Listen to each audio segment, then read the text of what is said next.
Je me suis régalé, régalé. Je me suis régalé, vraiment.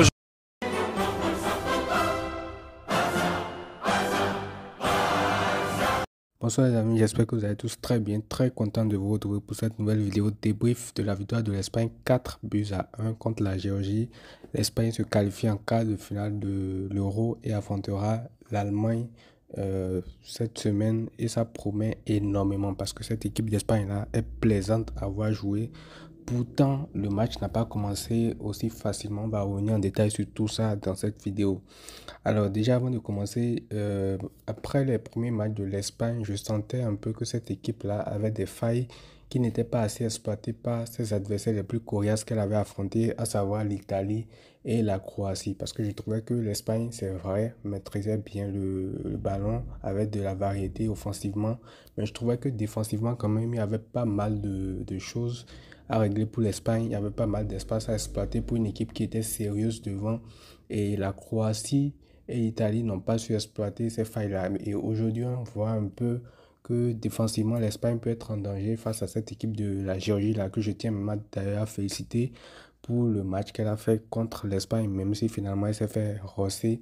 Elle a quand même tenu en respect cette équipe d'Espagne là pendant un bon moment avant finalement de couler totalement.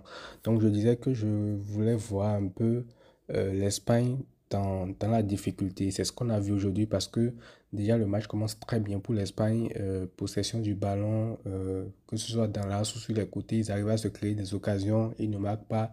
Mais tout de suite, dès qu'il y a la première contre-attaque, le contre est bien exploité, le milieu espagnol se fait percer et la Géorgie arrive à marquer le premier but. Et là, j'étais un peu content, même si j'étais pour l'Espagne, je voulais que l'Espagne passe parce qu'il y a pas mal de joueurs du Barça et tout, mais j'avais envie de voir un peu, j'étais curieux un peu de voir cette équipe espagnole là dans la difficulté, dans les moments où elle va dominer, dans les moments où elle va perdre un peu l'ascendance psychologique sur son adversaire. Et ce soir, j'ai été servi parce que après ce but-là de la Géorgie, il y a eu un petit moment de flottement, certes, avec les Espagnols. Il y a eu des passes qui n'étaient plus réussies. Toutes les passes qui étaient réussies par les joueurs espagnols ont commencé à être ratées. Pedri, Cucurella, Rodri, Fabien Ruiz, tous ces joueurs-là ont commencé à rater un peu toutes les passes qu'ils faisaient et tout. Et la défense n'était plus du tout sereine. Donc il a fallu cette égalisation de Rodri avant de remettre l'Espagne sur les bons rails. Et sur cette égalisation-là, la passe que Pedri fait pour Nico Williams, c'est tout simplement n'importe quoi. Parce qu'aujourd'hui, Pedri a fait un match exceptionnel entre les lignes. En numéro 10, il est sorti un peu tôt, je ne sais pas trop pourquoi. Là, c'était sa place à Daniel Mo, mais sinon, il a fait un très grand match. Ce soir, il a toujours été en maîtrise dans ce milieu de terrain-là, dans ce rôle un peu avancé en 10 derrière l'attaquant. Il a été très important et il a fait 4 passes clés également en premier mi-temps, rien qu'en premier mi-temps d'après les statistiques que j'ai vues. Donc il a fait un très grand match Pedri. Et donc je disais que le but de Rodri a permis à l'Espagne de reprendre l'ascendant sur cette équipe de la Géorgie là, parce que avant ce but là c'était un peu compliqué pour l'Espagne qui allait dans tous les sens, qui perdait beaucoup de ballons et qui a même failli concéder le but du 2-0. Mais c'est là que les grands joueurs comme Rodri interviennent. C'est un joueur qui ne marque pas beaucoup, mais chaque fois qu'il marque, c'est toujours des buts importants. Il reçoit le ballon de Nico Williams et puis entrée de zone, il frappe pied gauche. Il trompe Mamardashvili, le gardien géorgien, qui est d'ailleurs un très grand gardien. Et s'il n'était pas là ce soir, la Géorgie aurait pu prendre beaucoup plus de buts que ça. Et après la pause, l'Espagne revient bien sûr avec de meilleures intentions vu qu'elle avait déjà égalisé. Parce que si tu pars à la pause en n'ayant pas égalisé ce but-là, tu ne reviens pas forcément de la même façon qu'ils sont revenus. Donc, ils sont revenus un peu plus sereins, un peu plus confiants, un peu plus conquérants, sûrs de leur force et certains de pouvoir battre cette équipe de la Géorgie là.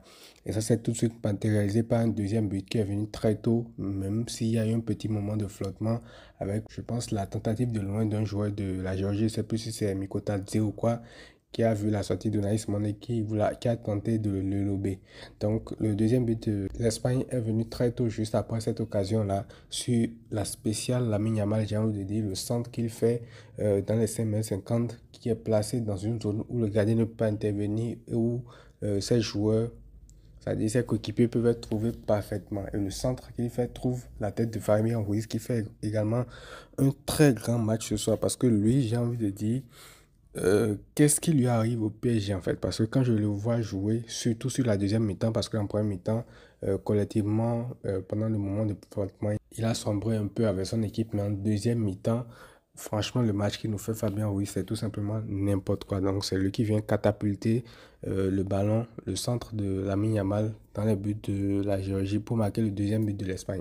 Et après ça, on sent que l'Espagne est totalement libérée. Ils ont déroulé derrière parce que là, la Géorgie ne pouvait plus se contenter de rester bas et d'exploiter les contres. C'est eux qui devaient maintenant faire le jeu pour égaliser. C'est là qu'ils se sont découverts, malgré la sortie de Pedri, l'entrée de Daniel Olmo, ça n'a rien changé à cette équipe d'Espagne-là qui est restée très forte, qui exploitait la largeur du terrain avec les alliés Nico Williams, Lamine Yamal, qui ont fait tous de très très gros matchs. Et on attend que la Porta réagisse par rapport à Nico Williams. Il nous le faut absolument, ce joueur qui marque d'ailleurs un sublime but pour le but de 3 à 1 pour l'Espagne. Il prend le ballon, il élimine un défenseur, il se présente devant Mamadashvili qui est quand même un très grand gardien. Il fait partie peut-être des meilleurs gardiens de cet Euro malgré l'élimination de la Géorgie. Et il le foudroie avec un tir qui est placé en plein centre du but, tout simplement. Donc Nico Williams aussi fait un très très gros match. Déjà dès l'entame, il donne le temps, il commence à dribbler et en percussion, franchement, il est très très très fort. Je suis en train de le redécouvrir, j'ai l'impression, ce joueur, parce que chaque fois qu'il affrontait le Barça, on n'avait pas cette version de lui. Donc voilà, il fait un très gros match de son côté. Et Lamine Yamal, comme je vous l'ai dit aussi, fait un très gros match, même s'il ne marque pas. Il a des problèmes, surtout pour la finition, parce qu'il a eu beaucoup d'occasions. Il n'a pas su les concrétiser, mais sinon, il fait un match quasi parfait, surtout en deuxième mi-temps aussi, parce qu'en première mi-temps, on ne l'a pas beaucoup vu. En deuxième mi-temps, il fait sa passe décisive. Il devient d'ailleurs le meilleur passeur de l'Euro à 16 ans, avec 2 passes décisives.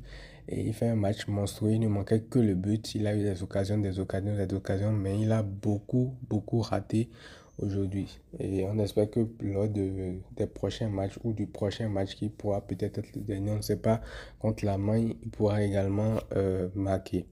Et le quatrième but vient de Daniel Olmo qui est remplaçant et un super but de sa part aussi.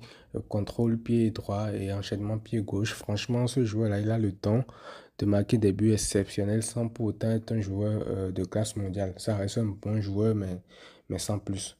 Donc voilà, globalement, l'Espagne fait quand même un bon match, même si la première mi-temps a été un peu compliquée à cause de la Géorgie qui fait un excellent match aussi, qui est un modèle de contre-attaque qui s'est exploité très rapidement la profondeur de cette équipe d'Espagne-là.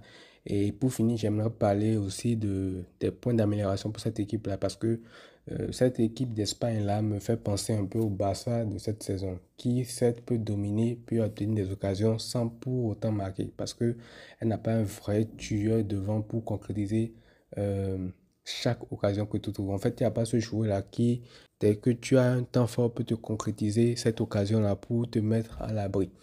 Et à part cet aspect-là, il y a aussi défensivement, comme je l'ai dit, le milieu qui se fait transpercer beaucoup trop rapidement parce que le bloc est très haut. Et pour défendre les grands espaces, ce n'est pas le Normand et la Porte qui vont réussir à faire cela parfaitement. Et face à une équipe de la Géorgie qui, même s'il y a Varsevia et Mikotadze, est quand même assez limité offensivement. Il n'y a pas du Mbappé, il n'y a pas du Gundogan. Bref, il n'y a pas l'Armada de l'Allemagne, par exemple. Et j'ai hâte de voir ce que va donner cette rencontre-là entre l'Espagne et puis l'Allemagne qui va arriver très bientôt. Donc voilà, c'est tout pour ce débrief. Très bon match en général des Espagnols. Fabien Ruiz, exceptionnel encore une fois. Lamine Yamal et Nico Williams, très bon match. Pedri qui fait un bon match aussi. Rodri qui est toujours un stabilisateur de ce milieu de terrain-là, qui marque son but très important, qui permet de relancer toute l'équipe. Et défensivement, il y a pas mal d'incertitudes avec surtout la centrale qui, comme je l'ai dit, peine à défendre dans les grands espaces. Et sinon, voilà, c'est tout pour ce débrief-là. On se retrouve pour une autre prochaine vidéo. Prenez soin de vous les amis et à très vite.